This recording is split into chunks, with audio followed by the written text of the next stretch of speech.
and we'll jump into it. So the first thing we're going to do here is we're going to do a little bit of a poll here, just so I can get an understanding of of who's in the audience. I was looking through the registrations, and we have some EMTs, some medics, some non-EMS people. So just so we can get an idea, just click the button that best represents you. So EMT, paramedic, first responder would be fire departments, police departments, things like that, typically non-transport, maybe EMR level. And then we have our non-EMS partners down at the bottom. I know we had some folks from the opioid task force wanting to sign up, and we had some folks from the Department of Mental Health and Addiction Services, things like that. So I'll give you guys a second or two to get that done. And again, this is just for my own kind of general knowledge. All right, great. Looks like most everyone's answered, and it looks like we have about half the audience at the EMT level, decent number of paramedics, and then we have some first responders in our opioid task force and non-EMS partners in the community making up the rest, which is really, really great to see. All right, great. So to kind of frame today's talk, it's in the form of a story, because everyone likes a good story. And our story is going to be about this gentleman here, whose name is Frank. And Frank, like many of us, grew up in a small town here in Connecticut. He was born and raised here. And Frank, and when he was a kid, he had a particular interest in sports. When he was young, he played Little League baseball, but what he really enjoyed playing was football in the fall time. And Frank, he lived and breathed football when he was a kid. And he had aspirations and dreams of one day going into the NFL and playing professionally. However, when he got to high school, he realized he did not have the prerequisites that it takes to go to the NFL or even play college ball, mostly because he was just terrible at it. Loved doing it, but was absolutely a terrible football player. But what Frank did realize in high school was that he had a particular interest in helping people, and he joined his local fire department and ambulance squad. So this was in a town where the fire department and ambulance are kind of combined into one. The fire department runs the ambulance and vice versa. And while he joined to really with an interest in the fire side, he really got interested in the EMS side to the point where when he was just shy of his 17th birthday, he took EMT class and passed all of his credentialing exams and became a Connecticut EMT just prior to his 17th birthday. So through high school, Frank did fairly well in school. Like most in high school, he wasn't really sure what he wanted to do with the rest of his life, but his interest in EMS kind of sparked a bigger interest in medicine. So after graduation, he decided to go out to the University of Connecticut, where he opted to study chemistry as kind of a prerequisite to pre-med, with aspirations of eventually going to medical school. So while Frank was there, he got a part-time job working for a commercial ambulance company. He was working mostly night shifts, some weekend shifts, as he was going to school during the day, and didn't have time really to work day shifts. But he really enjoyed the work and worked anywhere from 2 to 3 12-hour shifts in a week to give him a little bit of money to pay for college and the expenses associated with it. So on one particular nice day, Frank went out to an absolutely beautiful home for an elderly gentleman who was complaining of chest pain. And the call, by all stretches and all measures, the call seemed very, very, very routine, except for one factor, and maybe some of us can relate to this. This elderly gentleman, of course, lived way up here in this very kind of top, almost attic apartment looking room up there. To make matters worse, when they went in and they assessed him, they realized they were obviously going to need to use a stair chair to get him out, and they were encountered by a spiral staircase. So Frank and his partner grabbed their friend the stair chair. They tried to stair chair this guy down the 3 stories down to the awaiting stretcher. But near the bottom, maybe almost all the way, but near the bottom, as we may be guessing, Frank hurt his back. So pop, pop, pop went the back, searing pain. He had some neurological numbness, tingling, that type of stuff down his legs. He was able to finish the call. He went home from work, and the next day he was seen by occupational health. occupational health did what occupational health oftentimes does, and they say, yeah, that looks painful. Here's some Percocet. We're going to schedule you for an MRI and a CAT scan and all these things, and evaluate you for physical therapy. So Frank went home with his Percocet, with his oxycodone, took him as prescribed. They did provide him with some relief of the pain. He went into physical therapy. And although the physical therapy did what it was supposed to do, Frank's pain never really truly went away, especially when he had particularly rough days or long days or heavy lifts or whatever. He would oftentimes find himself sore at night, sore in the morning, stiff. He did everything that he was supposed to do, all the stretches, all the exercises, everything surrounding physical therapy, but the pain never really went away, and soon he was out of his Percocet. Excuse me. So one day after a particularly strenuous shift, Frank returned to Yukon during, he was working a weekend shift, returned to Yukon, and he decided that he needed to blow off some steam. So he went for what some of you may recognize as the walk to the frat parties just off campus at Yukon. So while he was walking, he's explaining to his friend, talking about his day and how busy it was and how many heavy lifts he had to do, and all of this stuff, and how he has this nagging back injury and how it makes him a little bit depressed that even though he's only 19 years old by this time, he has this what seems to be chronic pain that keeps nagging him and nagging him and nagging him. And he said that even though he's doing everything right, he had this pain, and the only thing that was controlling the pain was the Percocet that he was taking. He had tried Motrin and Tylenol and heating pads and all of the other kind of non-opioid alternatives, but really the only thing that was helping him was the Percocet. Frank's friend said, well, you're in luck. I happen to have some Percocet. And Frank's friend gave him a couple of pills. Now, what's important to understand about these pills that came from Frank's friend is that these pills were diverted from a legitimate prescription. So what that means is this medicine was prescribed to somebody, albeit not Frank, but it was prescribed to somebody, which means it was a legitimate use for it. And then those pills were bought and sold by whoever. But what this means is that these pills, if we trace back kind of their origin, they came from a legitimate pharmacy, and they're pills that were produced in a legitimate pharmaceutical plant.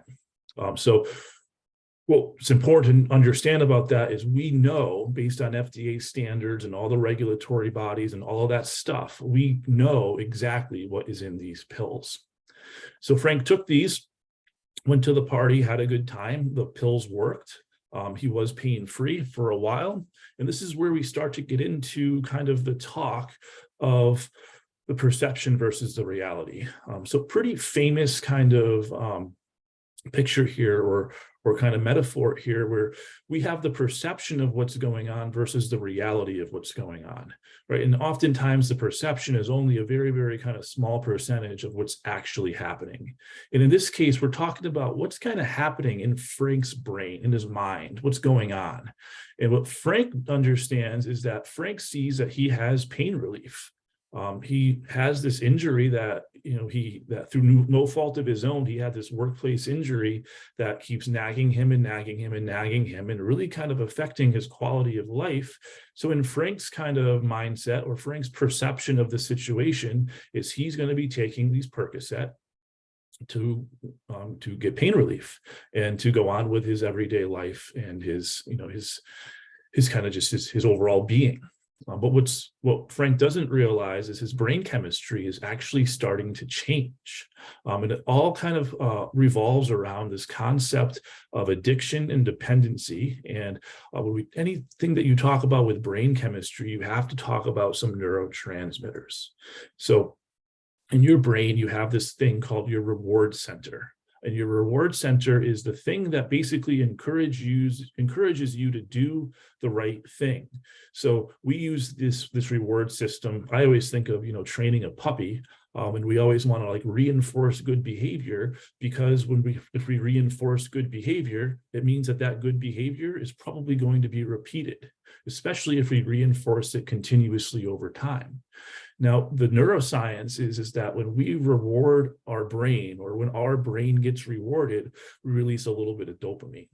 And the dopamine says, hey, man, you did a good job. And we can really tie this back to evolutionary stuff. So if we kind of think back to caveman days, caveman Frank goes out and kills a boar or a saber-toothed tiger or whatever caveman Frank is killing. And he brings that back to his family and feeds them. Frank gets a little boost of dopamine. Well, that's good because Frank's going to have to feed his family every day, right? So if we reward that good behavior that ties in with survival, then the survival of the species goes on. Now, unfortunately, things can hijack this reward system. And one thing that can hijack it, that we're all probably guilty of to some extent, is our cell phones, devices, tablets, things like that, social media, all of that stuff.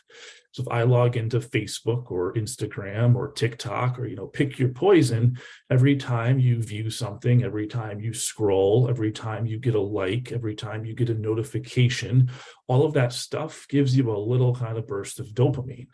And because you get that little burst of dopamine, you want to repeat that behavior. What's the end result? You keep scrolling and scrolling and scrolling.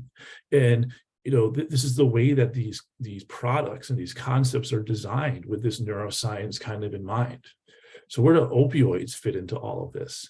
Well, opioids fit into all of this because opioids take this reward system, and instead of giving you a little kind of burst of dopamine, they flood your brain with dopamine, lots and lots and lots of dopamine. So that's just kind of reinforcing that positive behavior, right? Or in this case, it's reinforcing that negative behavior in a positive way. But this is the thing that makes opioids make us feel good. This is the thing that makes drugs in general make us feel good, is all this dopamine. So to kind of demonstrate that fact, we have to go back in time close to 50 years now. So it was late 70s. There was a bunch of experiments. And if we anytime you talk about neuroscience and neurotransmitters, the origin of the research on it is screwing with rats, right? So in the late 1970s, I want to say, there was a group of experiments called the Rat Park. And the Rat Park really was looking at the role of illicit substances, drugs, amphetamines, opioids, whatever. We're looking at the effect that those have on basically the brain. So the first thing that they did was they took a rat. They gave a rat something desirable. And anyone who's ever seen any sort of cartoon knows that rats love cheese. So we give the rat a piece of cheese, and wouldn't you know it, it makes the rat want more cheese. And I believe the same concept is probably true of a lot of humans, right? So rat gets cheese, rat now wants more cheese. So then we screw with the rat. We take that rat, same rat, we give it cheese, but to the cheese, we add a little bit of a substance, a toxic substance that makes that rat sick. So the end result, rat doesn't want cheese anymore. And I always think of food poisoning when I think about this. You go to the seafood buffet on the beach and perhaps eat, a raw oyster or clam or something that's been baking in the sun all day. You get sick from it. Probably don't want to eat clams or oysters anymore. I know I had an experience like that over the summer with scallops. But because the rat ended up getting sick off of this, it no longer wants the cheese. So in the neuroscience land, cheese is now associated with sickness. And because of that, the reward center is not being activated. So then we take a rat and we give it a drug. And now when they did this series of experiments in the 70s, they used amphetamines and they were using opiates, and two kind of separate experiments, but the results of them were really the same. So we're using the image of a cigarette here to represent drugs, but really put in any sort of drug substance. Pick your favorite. So we take a rat, we give it a little bit of, we'll say we give it an opioid, and unsurprisingly, rat wants more opioid. So now at the end of the experiment, we take that rat, we give it a drug, and we make sure the rat gets sick because of the drug. Now, if we did this with the cheese and it made the rat not want the cheese anymore, but if we do it with the drug and the drug makes the rat sick, the rat doesn't care. The rat still wants more of the drug. So it's a really kind of important concept to understand here, is that if our reward center of our brain is tied in evolutionary science, and it quite literally, the survival of the species depends on it. Addiction is counterintuitive, or addiction is counter to evolution.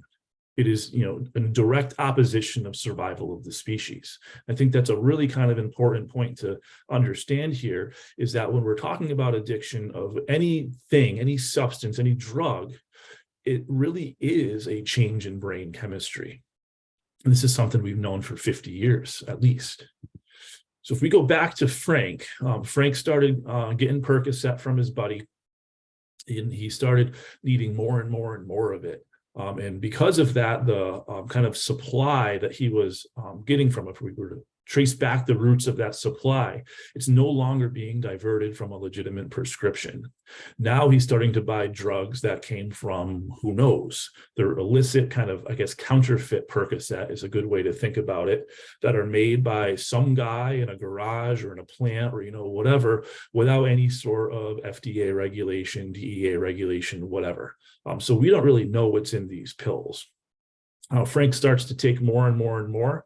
He's taking bigger doses, and he's taking them more frequently. And again, we go back to perception versus reality. What Frank thinks is that he needs to take more of this because it's this counterfeit Percocet, and it's probably just not as strong.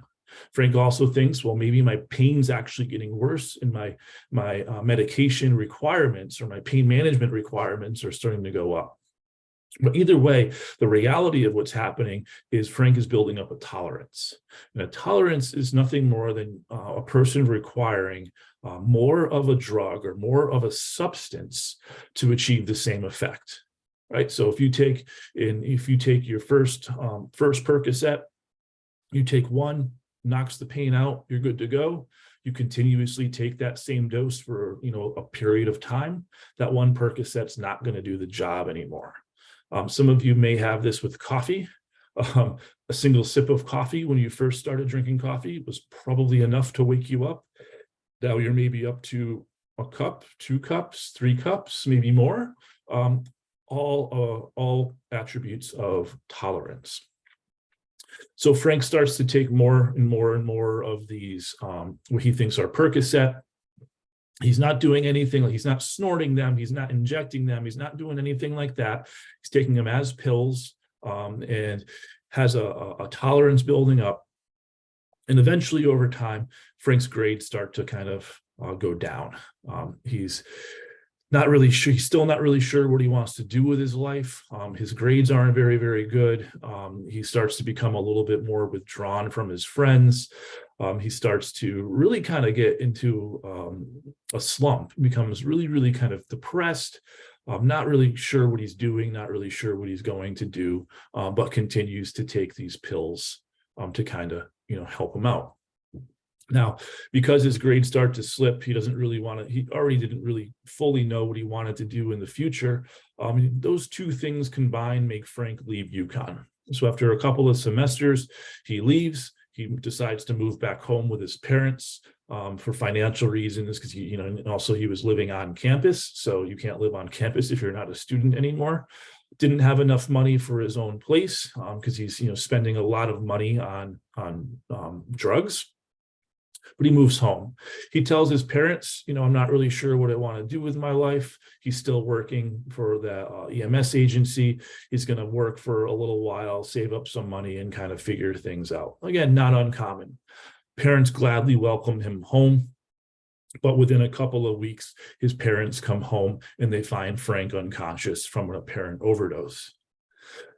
They call EMS. EMS agency comes out to the scene. It's a BLS ambulance in town. This is the same organization that he volunteered with as a teenager. He was still technically a member. However, because he was out at college, he wasn't very active.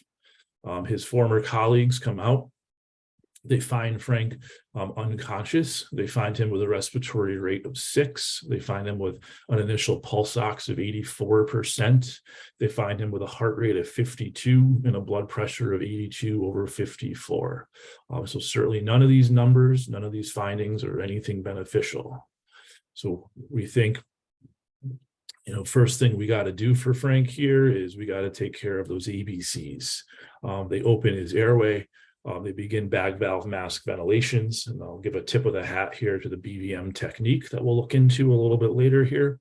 They start to ventilate Frank. They give some naloxone, a couple of doses, and appropriately so, thinking it may be an opiate overdose because, if it walks like a duck and quacks like a duck type of thing. But the Narcan has no effect, or very, very little effect. So Frank goes off to the local hospital. In the emergency department, Frank is emergently intubated. A breathing tube is placed for airway protection, and off he goes to the intensive care unit. They do all of the usual things, vitals every so often. They're doing blood work, they're doing tox screens, they're doing EKGs, all the things that you would kind of expect. They try intravenous naloxone with no effect. In the intensive care unit, his labs come back, or his tox screen comes back positive for opiates. No surprise there.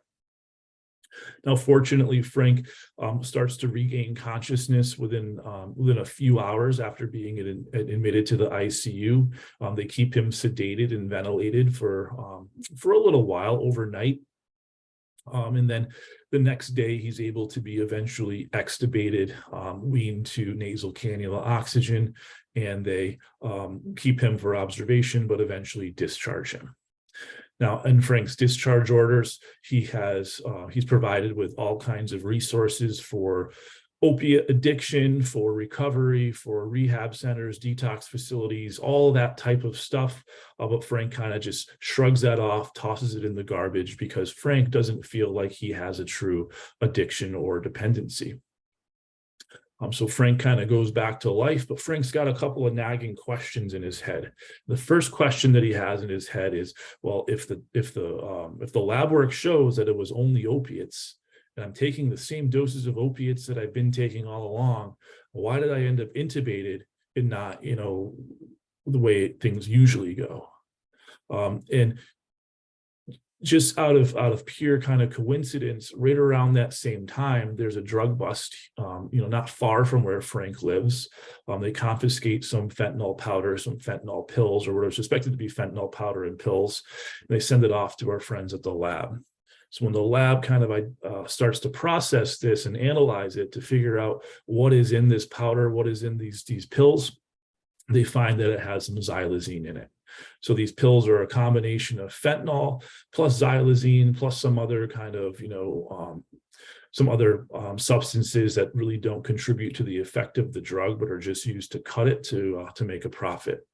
So xylazine, like we mentioned, is something that's been around, at least in Connecticut, since 2019 illicitly, but it's long time used as a animal tranquilizer. So if we want to kind of understand how it works, a good place to start is reading the label. So we're going to look at the center section here. It's kind of black box here. And we see that it's a sedative and analgesic. So we're knocking people out and controlling their pain for uses in horses in the cervidae only. So a cervidae, that's the family within the animal kingdom of all kind of the hooved animals. So think deer, think elk, that type of thing. Not for human use, keep out of reach of children. That makes sense. So it's not FDA approved for human use. It's only FDA approved for use in veterinary medicine. We go down to the caution. Federal law restricts this drug to use by or on the order of a licensed veterinarian. Do not use in cervidae less than 15 days before or during the hunting season. Well, why? It's because if we give xylazine to, say, a deer and release that deer out into the wild, and then a hunter comes along and bags that deer, that xylazine is going to is still going to be in some of the edible tissues of that drug, and that can be toxic to humans. Right. So because of that, this drug isn't even allowed to be used in animals that may be eaten by humans within 15 days or so. So kind of ties in with the effects that we might see from it. So our friends at the DEA came out with a statement. This came from the administrator of the DEA that said xylazine is making the deadliest drug threat our country has ever faced, fentanyl, even deadlier. That's a really big statement, I think. Maybe some of us remember, I think it might be around 2014, 15, somewhere there, heroin started to go away, or at least heroin in the traditional sense started to go away, and it was starting to be replaced by fentanyl and some of the fentanyl kind of subderivatives like carfentanil and that type of stuff. And the reason behind this, as we'll see in a little bit here, is money. Fentanyl is extremely cheap to produce, way cheaper than heroin is. So because of that, the cartel started to use fentanyl in place of heroin, and people started to overdose. We're kind of seeing the same trend now with xylazine. Xylazine is being put in with the fentanyl as a cost savings measure, and the effects of it are 100% deadly. So really kind of a big statement there. So we really kind of have to figure out like how this stuff works. So xylazine here on the left of the screen is similar to another medication on the right of the screen called Precedex. And Precedex is something that's used in humans, and it's used up in the intensive care units primarily for sedation of intubated and mechanically ventilated patients. So intubated on a ventilator, you can get Precedex. It's used, similarly for if you guys have heard of like propofol or anything like that for sedation of mechanically ventilated patients. Both of these drugs are what we call alpha-2 agonists. So alpha-2 agonists stimulate the alpha-2 receptors. Well, great. Well, what does that mean? So to understand that, we have to kind of go into a review of beta receptors versus alpha receptors. These are all sympathetic receptors. We'll start with our beta receptors. I think they're a little bit more well known, but our beta receptors, we have a bunch of subtypes, but we're going to talk about two subtypes. Beta 1 receptors are primarily located in the heart. And when we stimulate beta 1 receptors, we increase the force of contraction of the heart, so it beats stronger, and we increase the heart rate. So beta 1, a lot of people think like one heart. So beta 1 receptors are in the heart versus beta 2 receptors, which usually people teach it as they're primarily located in the lungs. So, beta 1 heart, beta 2 lungs. And that is true, but they also have some effect out in the periphery, out in the vasculature. So my thinking on this has kind of shifted over the past however long, where I think of type 1 receptors as being contractile and type 2 receptors being more of a relaxation. So type 1 receptors, we get increased contraction, increased heart rate, we're increasing everything. Type 2, we're relaxing everything. So if we relax within the lungs, we get bronchodilation. That's albuterol. That's how albuterol works. Type 2 receptors out in the vasculature, we relax the smooth muscles, causing vasodilation. So we get bronchodilation, we get vasodilation. So type 1 receptors, we get contraction or excitability or increase in work. Type 2, we get relaxation and dilation and kind of a decrease in work. And that type 1 being contractile and type 2 being relaxation, that really kind of translates over to our alpha receptors. So alpha-1 receptors are primarily located in the smooth muscle of the arteries. And when we stimulate alpha-1 receptors, we cause contraction of that smooth muscle, and we call that vasoconstriction. Right, so we can kind of see the relationship there. Type 1 receptors, beta 1, we're getting increase in contractile force of the heart. Alpha-1 receptors, we're getting contraction of the smooth muscle, causing vasoconstriction. So if type 2 receptors are relaxation, we see the same kind of thing with alpha-2 receptors. And alpha-2 receptors are something that maybe not all of us have heard of before, because they're not really, traditionally taught, or at least not emphasized in traditional education. And initially, when I put this together, I had put a brain as the image, because if you stimulate alpha-2 receptors, you cause sedation. But it's actually a little bit more complex than that. Or easier than that, depending on how you kind of look at it. They're more of an inhibitory receptor site.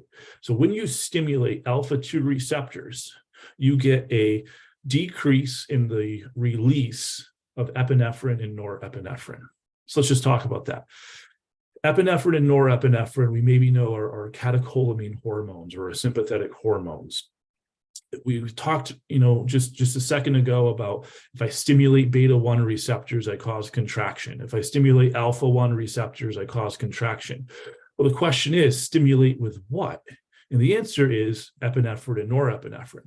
So if we kind of think about what's happening here, if I don't release the chemical, I don't release the epinephrine and norepinephrine, I can't stimulate those beta-1 receptors.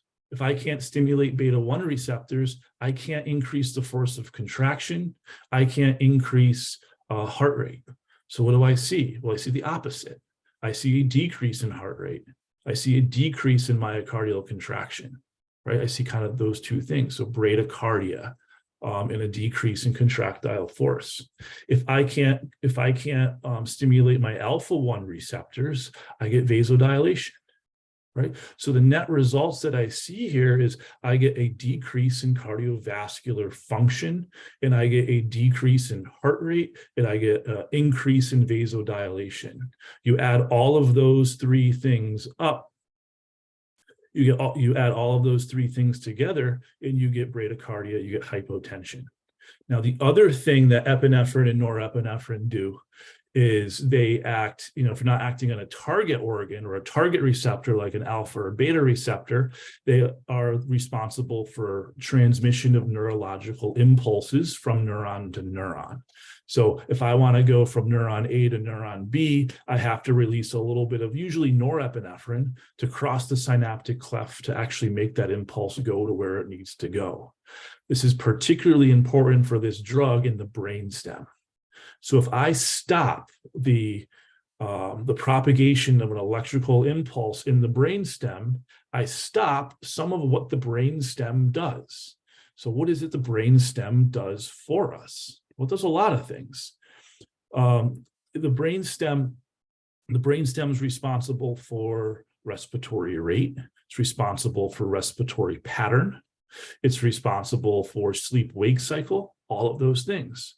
So if I inhibit really the brainstem, respiratory rate goes away, sleep-wake cycle turns to sleep, patient goes unconscious, right? Or at least becomes altered.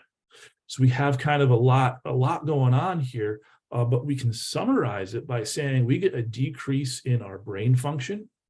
We get, and as such, we get either altered mental status or we get unconsciousness, depending on the severity.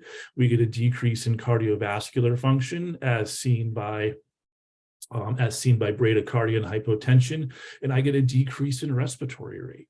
Really kind of bad pairing. But that's not a pairing that is, kind of foreign to us. We've seen this before, and we've seen this with fentanyl.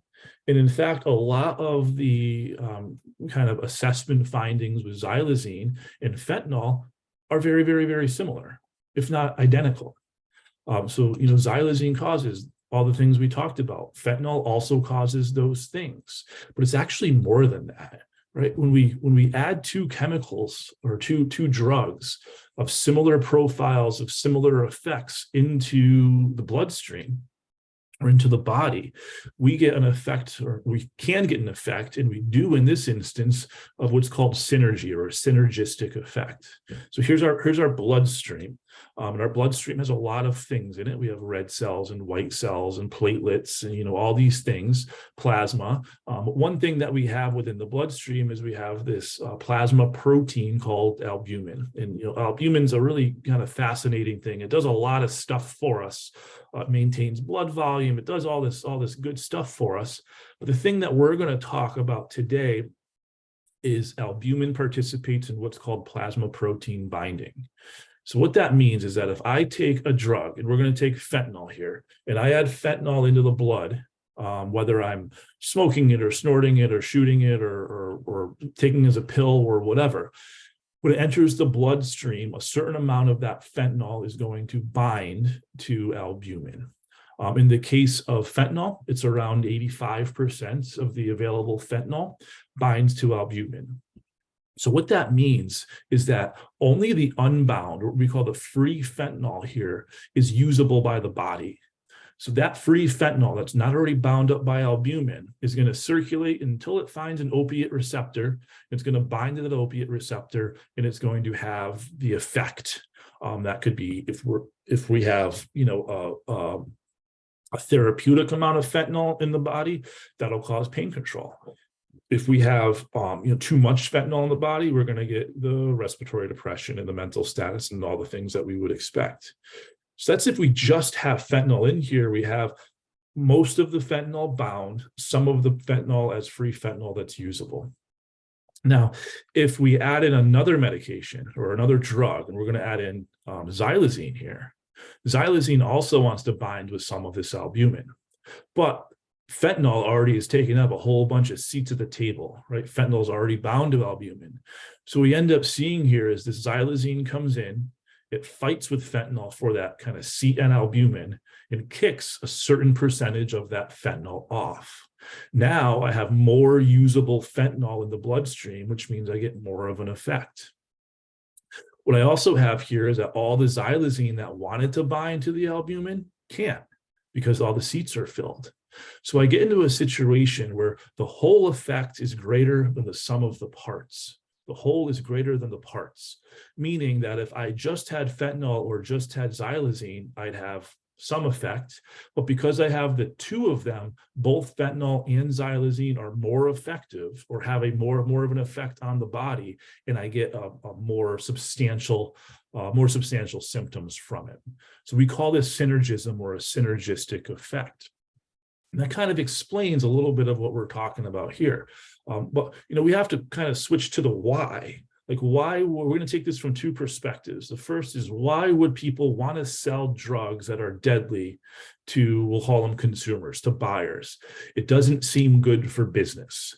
But if we're going to take a little brief look here at the economics of the drug trade, and it really is summarized by the cartels are getting rich. We're talking about the Mexican drug cartels, the two big cartels down there. So let's just kind of look at this. We have to think about the business ethics of a cartel, which there just aren't any. There's no board of directors of a cartel. There's no, mission statements, nothing like that. It's all centered around money, getting as much money as possible. So in order to kind of demonstrate this fact, we're going to take a trip to Fenway Park. And I'm not insinuating here that Fenway and the Boston Red Sox are run by Mexican drug cartels. But follow me here. I promise there's a point at the end of this. So we go to Fenway, and anyone who's been to either Fenway or Yankee Stadium, any ballpark, go to any event, sports game, concert, whatever, perhaps you've encountered our friend beer. Right. And we know that there's a big demand for alcoholic beverages at these events. And because of that big kind of demand, we're able to increase the cost. We call that markup. So if we go to Fenway Park, and the numbers that I'm going to toss up here are just quick numbers I got from Google. Perhaps there's distributor price breaks, or the prices have changed, whatever, but the numbers aren't as important as the concept. So if we take the supplier, I work for Fenway Park, I call up the Sam Adams Brewery, the Boston Beer Company, and I say, hey, I want to buy a keg of beer. They're going to charge about $330 for that keg. That keg has 15 and a half gallons in it. We divide that out. We get 124 pints per keg. That puts our supply cost at $2.66 per pint. Not a bad price. Then I'm going to turn around, I'm going to sell it to the consumer for $9.50 a pint. That puts the value of that keg at $1,178, which is a 257% markup. Trust me, I did the math myself. Now, what this means, a lot of numbers here, but what it means is that for every dollar that I spend on buying a keg of beer, I'm going to bring in $3.57 as revenue. So that's pretty good. That's pretty good. Now, this is in America. This is with American salaries, with labor laws, with all of these things. I don't know if they're union, non-union, whatever, but I think it's fair to say that companies go to offshore locations for a reason, because the cost of doing business in America is one of the highest, and rightfully so, because we all want to get paid for the work that we do. So one way to cut costs, as we kind of mentioned here, is you send it overseas. And in this particular case, the majority of the fentanyl and the xylazine that's in the illicit market originates here. Now, for extra bonus points, can anyone name what city this is? And I'll give you a hint. It's in China. Throw it in the chat if you know. The group on Wednesday didn't know, so, but I think you guys are smarter.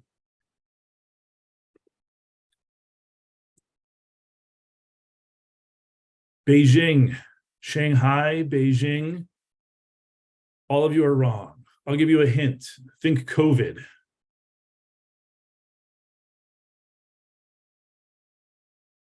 Wuhan, China. Wuhan, China has for a very, very long time been kind of the center of the illicit opioid trade in the United States. So usually it's the ingredients that are purchased to create fentanyl are created in Wuhan, China. And in fact, when COVID hit in China in late 2019, prices of illicit fentanyl on the streets actually went up because like any sort of economy, the illicit drug trade had a supply chain issue where the people who were making these ingredients over in China were getting sick and dying of COVID. But Wuhan, China is I want to say 80 to 90% of the illicit fentanyl, illicit opioids, xylazine that is on the streets of the United States now has origins in Wuhan, China. So we go over there, you go on the dark web and we want to buy some fentanyl from Wuhan, China. They're going to charge you about $200 for a kilo. So we take that kilo and we break it up into pills, and you can get between 1 million to 1.5 million pills per kilo. So we'll go on the low end for 1 million pills in that 1 kilo. That works out to about, confusing number there, but what that is 2/100ths of a cent per pill, or it comes out to 50 pills per cent, right? So for that kilo of fentanyl that I just bought, I'm getting 50 pills out of every cent of investment that I made. Then I'm going to turn around, I'm going to sell it to the consumer. I'm going to charge between $10 and $15 a pill. So we'll go on the low end, we'll say $10 per pill. That's $10 million out of that kilogram of that original cost of $200. That puts me at almost a 5 million% markup, which means that for every $1 that I spend as an investor, I'm getting a $5,000 return on that investment. It's a pretty big number. So I put in $1, I get $5,000 back. So certainly not a bad business plan, but that's not all that we're seeing here. So remember, we have our fentanyl for $200 a kilo. Our xylazine is only $6 a kilo. So if a 5 million% markup wasn't enough for you, we can start to cut this fentanyl with this xylazine, and we can increase our profits even more. But so what we end up seeing here is we see these ingredients. So just so we're clear, the United States has laws and regulations and rules around importing any of these ingredients or any of these illicit substances into the United States. So China says, okay, that's fine. We'll just send them to Mexico. And the Mexican drug cartels are buying them like crazy and creating, cooking them and making all the drugs that they need to, and then smuggling it over the border. And because of the markup and the return on their investment, they have plenty of money to buy whatever it is they need to buy, including people and bribe money and all of that stuff. So end result is we get a huge amount of supply. But if the supply that we're getting now is, we have Forrest Gump here, fentanyl is like a box of chocolates. You never know what you're going to get. We don't know how much fentanyl and how much xylazine. We don't know, what that ratio is. So one batch may have a lot of fentanyl, one may have a little fentanyl, one may have a lot of xylazine, one may have a little xylazine. We just don't know what's in these pills or what's in these powders. So supply is one thing, but we wouldn't have a market if we didn't have any demand. So why is there a demand for this stuff? Well, people are getting higher for longer. And we talked about this effective synergism, making that high a little bit more powerful, but the duration's different here. Fentanyl, you're going to get a high for about an hour. Xylazine, you're going to get a high for about 4 hours. So if you're telling me as the consumer that this product is going to have a stronger effect and last longer, why wouldn't I buy it? right? So I have a big supply, I have a big demand, and the more this stuff is supplied and the more that it's purchased and the more that it circulates, the more the cartels just get super, super, super stupid rich. This is an actual picture of one of the Mexican drug cartels. So we look, what's going on in Connecticut here? So this graph here is a percentage of overdose deaths with fentanyl somewhere in the mix. And this is by year. So this is only fatal deaths or fatal overdoses. And we look to see, is there fentanyl in the substance that they overdosed on? If we go back to 2015, this is right when we had that kind of crossover from heroin to fentanyl. There was somewhere, I don't know what that is, like 23, 24%, something like that, about a quarter of all overdose deaths had fentanyl in them. And then we see the pretty consistent march up to where we are now, around the 85, 86% of all overdose deaths have some sort of fentanyl in them. We look at xylazine, we see the same sort of march starting. We see in 2019, it was less than 6.5%, so like 6-point-something% of all fatal overdoses had xylazine. You go to where we are now in 2022, we're at about a quarter, about 1 in 4. Now, what's important to understand here is that xylazine is only found in about 25% of all of the fentanyl products out there. So that's a really kind of interesting statistics. We have 86+% of all deaths are related to fentanyl, and of those fatal fentanyl overdoses, 25% of them or so have xylazine in it, but only 25% of deaths. So that number 25 keeps popping up here. If we kind of extrapolate these numbers out and we do the math and the regressions and all this stuff out here, what it really says is that xylazine is more fatal than fentanyl based on the numbers that we're seeing right now. So we'll go back to Frank, and with Frank, really kind of demonstrated what the typical presentation of a xylazine overdose is. But if we think about this, we have mental status problems, right? We have confusion, we have coma, we have something called zombifying. So we might be asking ourselves, what does that mean, zombifying? So here's a picture of a guy who did some sort of fentanyl xylazine combination, and he's not quite awake, not quite asleep, not quite standing, not quite sitting, not quite alive, not quite dead.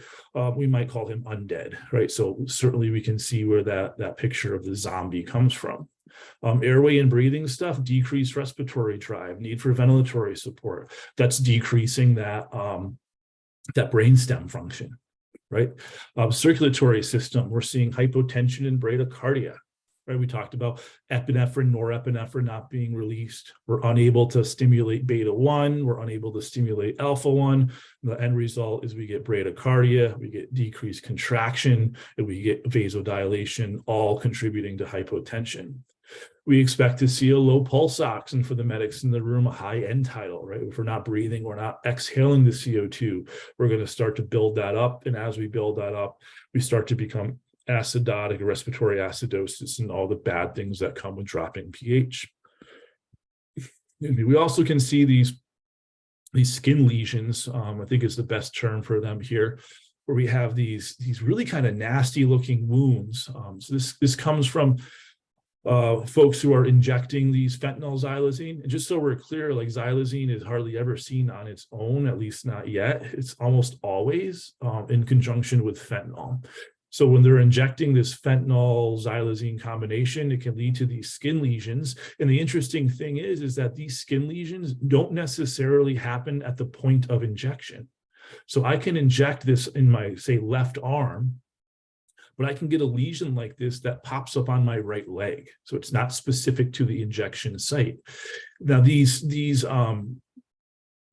wounds here, these are going to become necrotic. They're obviously going to become infected. And as they become infected, they're going to become the patient's going to become septic when we get all of that stuff. As a kind of a general review here of the sepsis is kind of graded on a continuum where we start with a SIRS kind of presentation, which stands for Systemic Inflammatory Response Syndrome, where we see things like high or low body temperature. We see things like tachycardia and increased respiratory rate. In the hospital, they're going to look for white blood cell count. So it can be a high white blood cell count. meaning the body's trying to produce more white blood cells to fight the infection, or a low white blood cell count, meaning all the white blood cells are being used quicker than we expected. And also look for this thing called bands. And bands are just immature white blood cells that are kind of pushed out to battle prematurely. So I think about this as, the white blood cells are created and kind of matured within the marrow, bone marrow. But if we have an overwhelming infection, like one of these skin lesions, sometimes we're kicking these kind of soldiers out of basic training before they're ready and putting them on the front lines, because it's better to have something they're fighting than nothing they're fighting. So if we have two of those factors present, temperature problems, high heart rate, high respiratory rate, white blood cell count that's kind of wonky, bandemia, any of those things, we say that this patient meets SIRS criteria. If we have that in the presence of an infection, we call it sepsis. And if that sepsis is causing organ dysfunction, we call it severe sepsis. If we have hypotension associated with all of that, this is hypotension despite IV fluids and things like that, we call it septic shock. But just a continuum here. But these patients that have these skin lesions, it's not a matter of if they're going to become septic, it's a matter of when. So our general management of these patients, the first thing we got to talk about is our PPE concerns here, because there's been these news stories that got circulated over the past few years of, it's usually police officers, not all the time, but first responders that quote unquote accidentally overdose, like during traffic stops and things like this. And the story usually goes something along the lines of a guy gets pulled over, he had some fentanyl powder, pills or whatever in there. Officer touched the powder, touched the pills, and then within a few minutes is down on the ground, usually hyperventilating, sometimes kicking, screaming, whatever ends up happening. Now, anyone that knows anything about medicine understands that that is not a true opiate overdose. Like, that's not how opiate overdoses present. But nonetheless, there was kind of this big fear that was pushed out and kind of propagated through social media that we need gas masks and hazmat suits and all these things when we're dealing with fentanyl or xylazine or any of this stuff. New York Times actually put a really good article out summer of last year. What's really going on in those police fentanyl exposure videos. And the subtitle is, "It's nearly impossible for an overdose to be caused by brief contact with the drug. It is possible these videos will worsen the danger for those truly at risk," meaning that people, first responders, may not want to do things like bag valve mask ventilations out of fear of exposure. But all of this stuff, it's debunked. We don't need hazmat suits, general PPE, whatever you're doing, gloves, if you're doing masks, that's absolutely fine, but no sort of increased PPE need. Then our management really comes back to our ABCs. So airway breathing, we want to make sure we're opening the airway and positioning the patient. So opening the airways, our jaw thrust, it's our head tilt, chin lift, sniffing position, all that stuff. By position the patient, I mean it's absolutely okay to sit these people up. For some reason, somewhere along the line, we got into the habit of saying anybody who needs to be ventilated needs to be laying supine, and that's just not the truth. If they're on the EMS stretcher, sit them up 30 degrees, 35 degrees, 40 degrees, something like that, and ventilate them in that position. Going to be a whole lot easier for you and a whole lot easier for the patient in that position, simply because we're shifting all of those abdominal contents down and off the diaphragm, and we're no longer having to expand the chest wall against as much gravity. So sit them up if you can safely do so. Make sure that airway is open. Use your adjuncts, your OPAs, your NPAs as indicated, and make sure they're properly sized. So oral airways, nasal airways, if they're too big, they're just an airway obstruction. If they're too small, they're not doing anything. So we're measuring those oral airways from corner of the mouth out to the ear, nasal airways from the nose to the ear, making sure they're properly sized and properly inserted. BVM assist, 2 is better than 1. And we'll go back to this picture here. If any of you have taken like a CPR class in the past, 20 plus years, they have that section on rescue breathing, and they say these are all the different tools that you have. So it can be, a 1-person BVM, 2-person BVM, mouth to mask. For a while there was like demand valves or flow restricting, oxygen powered ventilatory devices, I think they were called, all that stuff. Of all of those things, the most difficult and always ranked last on the list of strategies you should use was the one-man BVM. So if you have two people on one of these calls, they should both be on that BVM. So the way you do the two-man technique, we can see that this person who's holding the mask seal has their index, middle, and ring fingers kind of down on the angle of the jaw on both sides, and they're pulling that jaw up into the mask. That's going to provide a jaw thrust that displaces the tongue, and it's going to create a mask seal. So really kind of important here that the other person is going to be obviously the one squeezing the actual bag portion. We want to make sure when we're doing this, we're giving slow breaths over at least a second. If we squeeze too quickly and force air in, we spike airway pressures, and anytime we spike pressure, we introduce air into the belly, and any air that goes into the belly comes back out of the belly, and it's going to bring lunch with it, right? So aspiration, risk, vomit, and just overall being gross. PEEP valves are important here if you're equipped to do so.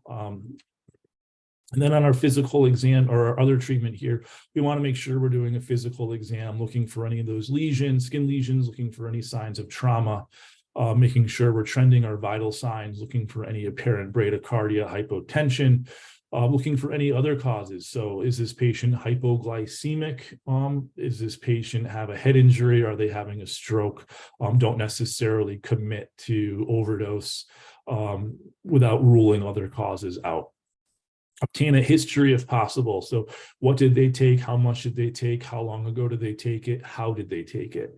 Was it a pill? Was it injected? Was it snorted? Was it smoked? Was it injected? You know, what's the history of what's going on here? Administer naloxone. Now, naloxone is not going to have an effect on the xylazine, but it, you know, like we said, xylazine's almost exclusively seen in conjunction with fentanyl. So we may have an effect on the fentanyl portion of the equation, if not, you know, but not the xylazine, but still appropriate to administer after making sure that we've managed the airway. Wound care, as appropriate. If we have these lesions, we want to make sure we're dressing them, dry sterile dressings, making sure we're taking all appropriate wound care stuff there. Some folks are doing naloxone leave behind programs. So, you know, just because xylazine may be in the picture here doesn't mean that this naloxone leave behind program goes out the window if that's something your service is doing. And I know not all services are doing that. So check with your local management. And then we have our SWORD reporting, right? And that's something that's been around for a while, so we can track where these overdoses are happening. But ultimately, the last little piece of this is we have to kind of fight this addiction portion of this within the community. And this is a slide I borrowed from a previous presentation I did. But we need to remember that addiction has both physical and mental components to it. And the physical components are the withdrawal aspects of it. So the tachycardia, the tremors, the hypertension, the seizures, that type of stuff. The mental components are more of the link with mental health here, and going through things like therapy and support groups and stuff like that. But it is important that we manage both sides of this, because we see here this lady hanging out in recovery here in her hammock. If we were to get rid of either the physical or the mental side of things, doesn't really matter which one breaks, she's going to be falling down that cliff back to relapse here. So if we kind of go back to Frank here to close out for the day, Frank, unfortunately, Frank ended up overdosing a couple of more times in the next couple of months. Each time he was treated and transported, and all treatment was received appropriately so by his local EMS agencies. Eventually, after his fourth or fifth